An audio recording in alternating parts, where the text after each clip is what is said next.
I never thought a phone call could shatter my world into a million pieces, but that's exactly what happened on a rainy Tuesday evening in March.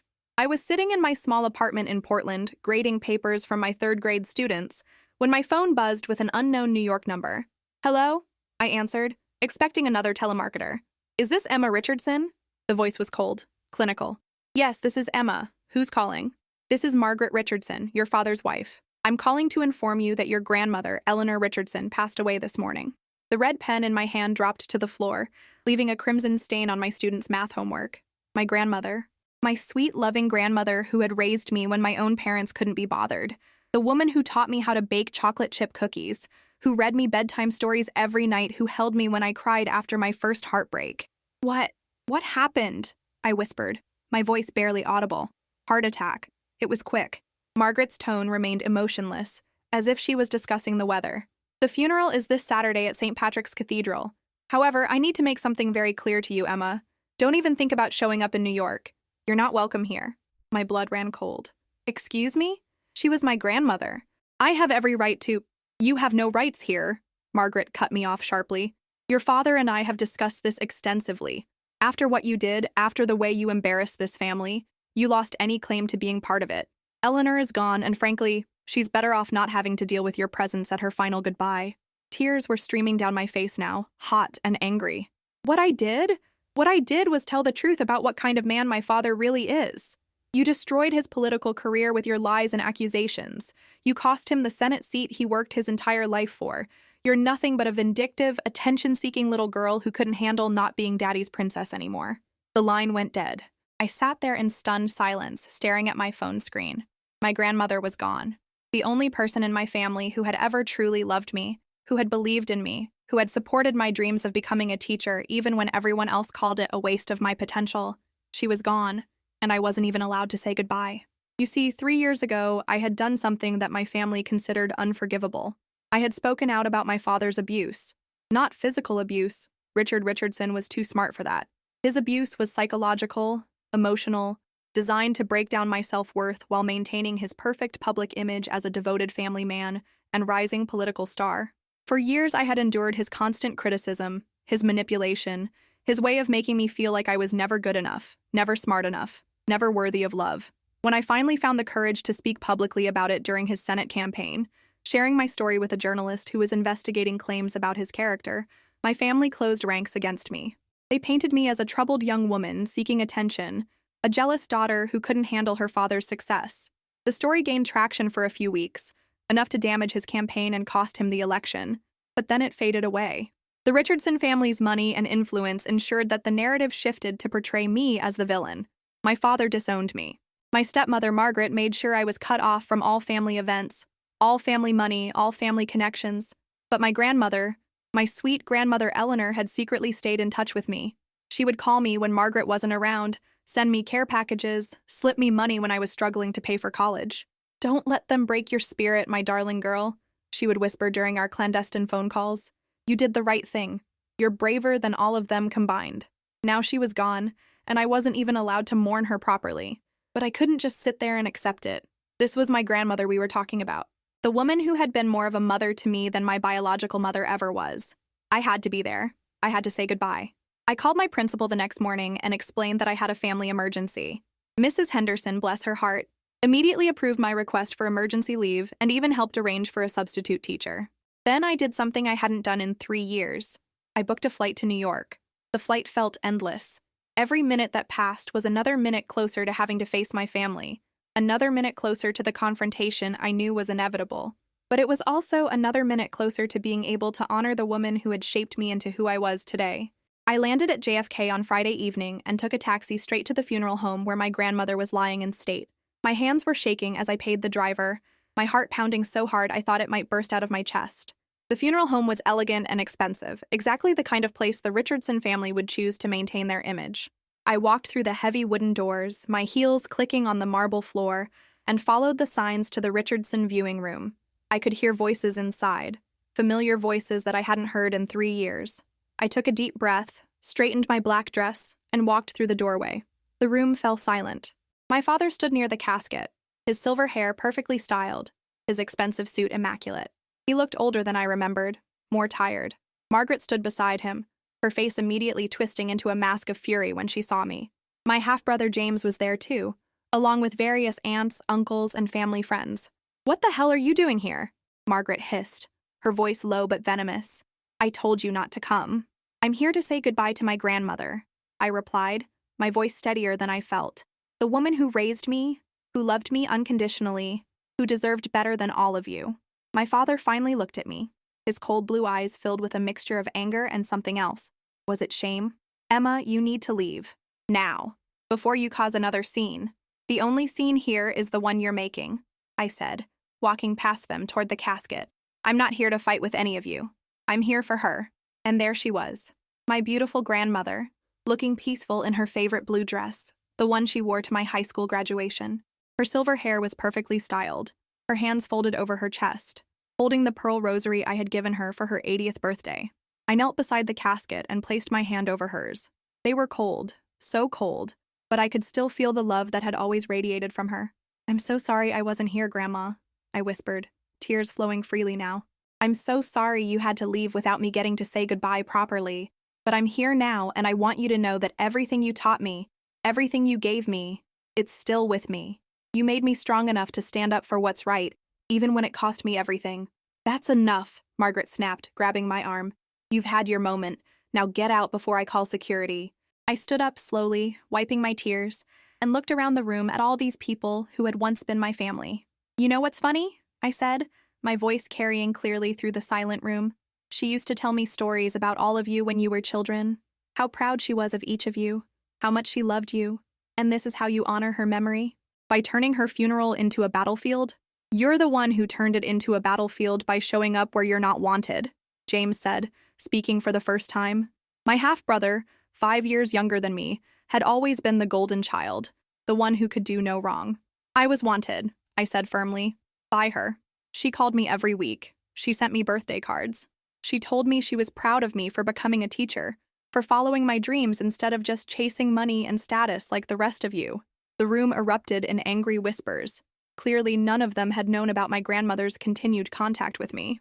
"That's impossible," Margaret said, but I could see the doubt creeping into her eyes. "She would never—" "She would and she did," I interrupted. "Because unlike all of you, she understood what family really means. It's not about money or reputation or political careers. It's about love, support, and standing by each other no matter what." I turned back to my grandmother's casket one last time. "I love you, Grandma. Thank you for everything. I promise I'll make you proud." As I walked toward the door, my father's voice stopped me. "Emma, wait." I turned around, surprised by the crack in his voice. He started, then stopped, glancing at Margaret. "I'm sorry for your loss." It wasn't much, but it was the first kind word he had spoken to me in 3 years.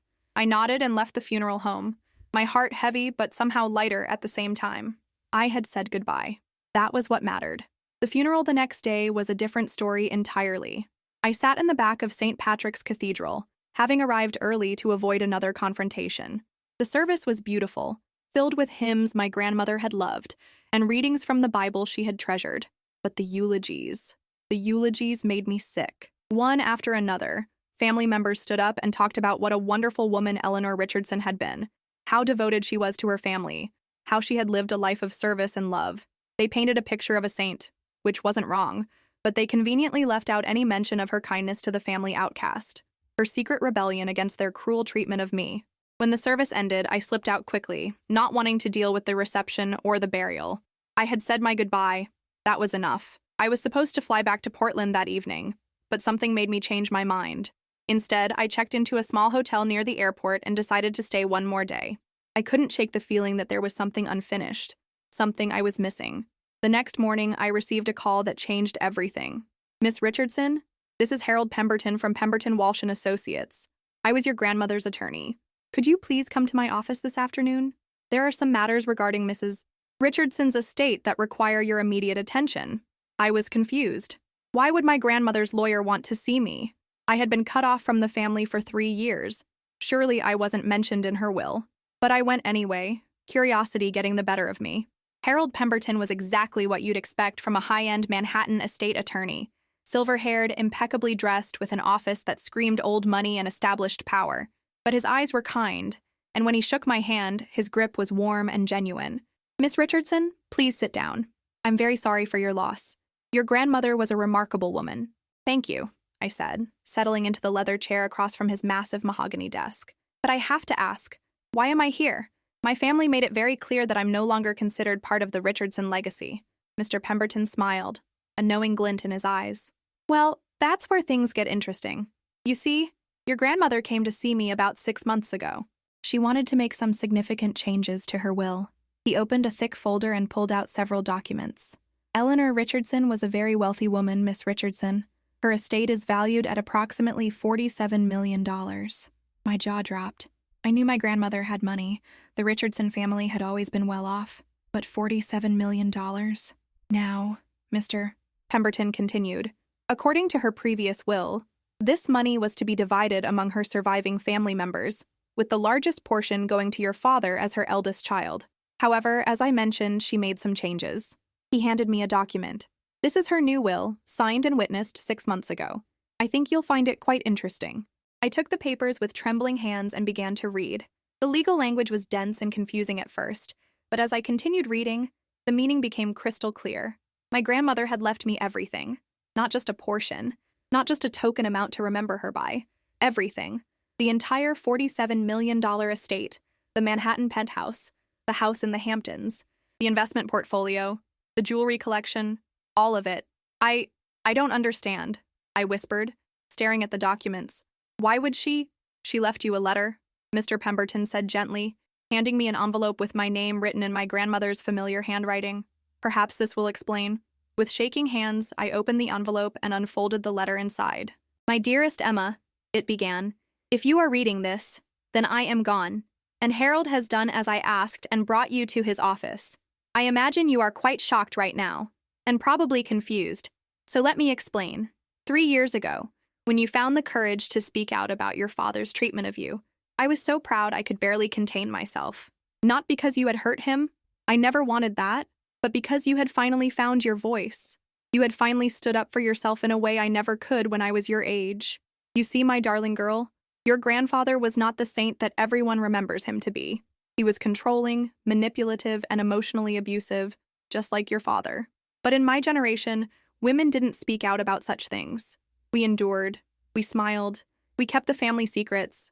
When your father turned out to be just like his father, I watched in horror as he began to treat you the same way. I should have intervened. I should have protected you.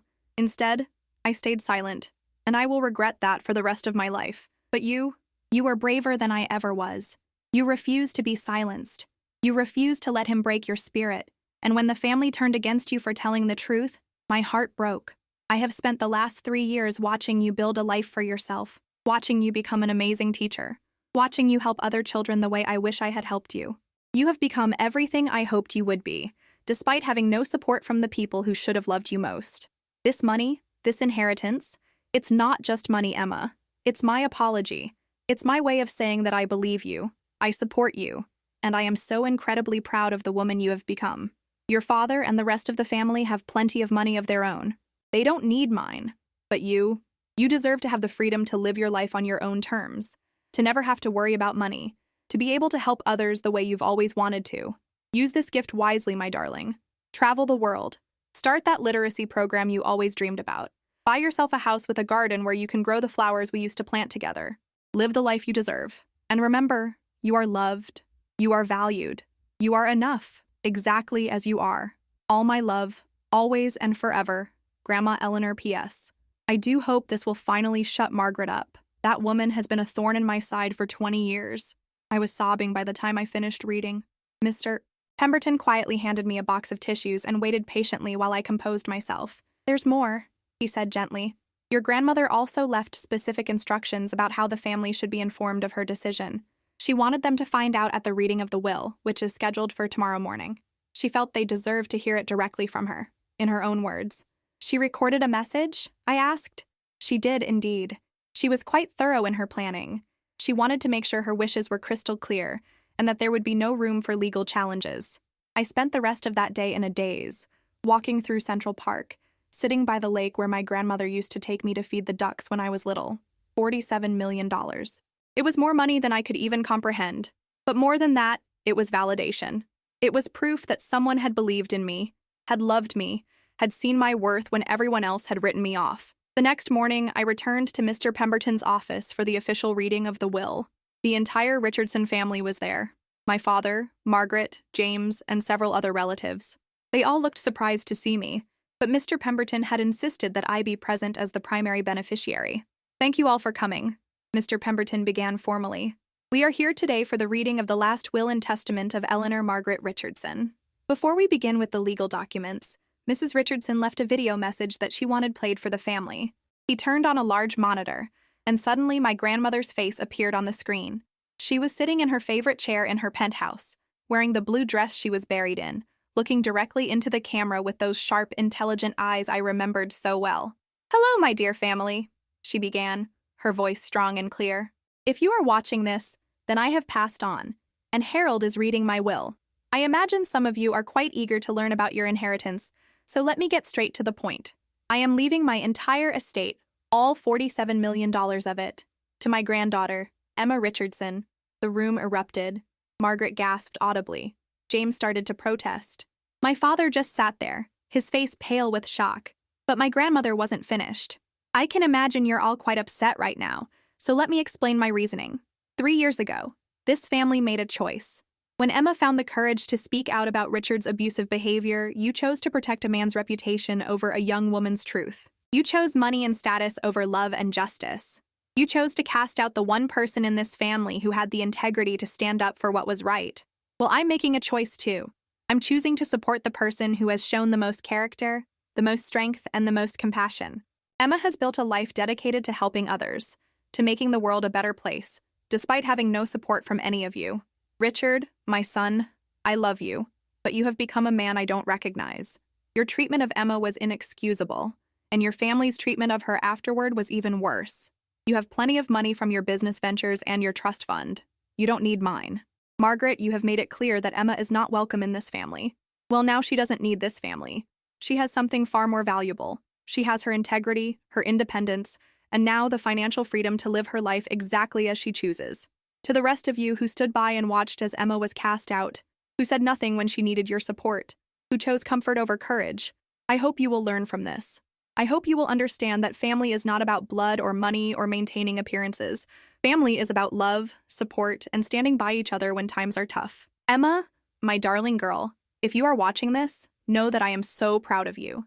Use this gift to build the life you deserve. Help others the way you've always wanted to. And remember that you are loved, you are valued, and you are enough. This is my final gift to all of you. To Emma, the freedom to live authentically, and to the rest of you, the opportunity to examine your consciences and perhaps become better people. Goodbye, my dear ones. I hope you will all find peace. The screen went black and the room was silent except for the sound of Margaret's angry breathing. "This is ridiculous," she finally exploded. She was clearly not in her right mind. "We'll contest this will. Mrs. Richardson," Mr. Pemberton interrupted calmly, "I can assure you that your mother-in-law was of completely sound mind when she made these changes. She underwent a thorough psychological evaluation at my insistence, precisely to prevent any such challenges. The will is ironclad." My father finally spoke, his voice barely above a whisper. "Emma, I looked at him, this man who had shaped so much of my pain, who had made me feel worthless for so many years, and for the first time in my life, I felt sorry for him. He looked broken, defeated, like he was finally beginning to understand what he had lost. I forgive you, Dad," I said quietly. "Not because you deserve it, but because Grandma taught me that holding on to anger only hurts yourself. But forgiveness doesn't mean I'm going to pretend that what you did was okay, or that we can just go back to being a family." I stood up and gathered my purse. "Mr. Pemberton, thank you for everything. I'll be in touch about the estate details." As I walked toward the door, my father called out again. "Emma, please, can we talk? Maybe we could have dinner, I turned back to him, and for a moment I saw not the powerful, intimidating man who had terrorized my childhood, but a lonely, aging man who had finally realized the cost of his choices. "Maybe someday, Dad, but not today. Today, I'm going to go home and figure out how to honor Grandma's gift. I'm going to start that literacy program I always dreamed about. I'm going to help kids who feel like I felt, worthless, unheard, unloved. I'm going to make sure they know that their voices matter, that their truth matters, that they matter." I paused at the door and looked back at all of them one last time. Grandma was right about one thing. Family isn't about blood or money. It's about love and support and standing by each other. I hope someday you'll all understand that. And with that, I walked out of that office and into my new life. 6 months later, I was standing in the lobby of the Emma Richardson Center for Children's Literacy, watching as dozens of kids from underserved communities worked with volunteer tutors, their faces bright with the joy of learning. The center was housed in a beautiful building in downtown Portland, fully funded by my grandmother's gift, with enough money left over to ensure it would run for decades to come. I had also bought myself a small house with a garden, just like my grandmother had suggested. Every morning, I tended to the flowers we used to plant together, and I felt her presence with me, proud and loving and free. My father had called a few times, leaving voicemails asking if we could meet, if we could try to rebuild our relationship. I hadn't called him back yet, but I hadn't deleted the messages either. Maybe someday I would be ready for that conversation. Maybe someday he would be ready to truly acknowledge what he had done and work to make amends. But for now, I was focused on the future, on the children whose lives I could touch, on the legacy my grandmother had entrusted to me. As I watched a little girl sound out her first complete sentence, her face glowing with pride and accomplishment, I whispered a quiet thank you to the woman who had saved me twice, once by loving me when no one else would, and once by giving me the power to save myself. The Richardson family had tried to silence me, to erase me, to make me disappear. But my grandmother's final act had given me the loudest voice of all, the voice of financial independence, of moral authority, of unshakable self-worth. They had forbidden me from seeing her, but in the end, she had made sure I would never be forgotten. And that, I realized, was the greatest inheritance of all.